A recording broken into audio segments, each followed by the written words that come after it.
এজন্যই আজকের আলোচনার শুরুতে আমি বলেছি মানুষ বানানোর মূল রহস্য হলো রবের গোলামি। কথা ঠিক না বেঠি? যখন মানুষ গোলামি ছেড়ে দিবে তখন মানুষ আর মানুষ থাকবে না, ও হায়াওয়ান জানোয়ার হয়ে যাবে। ঠিক না বেঠি? হায়াওয়ান জানোয়ারের দেখছেননি কখনো রবের গোলামি করতে?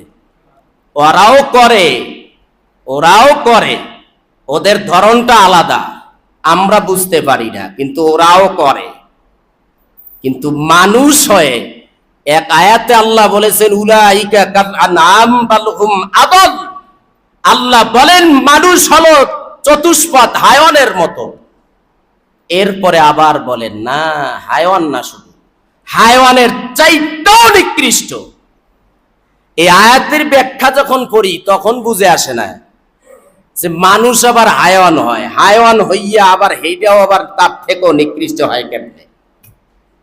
এই যে নারী সংস্কার কমিশন যেমনে এমনি হয় নিকৃষ্ট। কথা ঠিক না হয়েছে?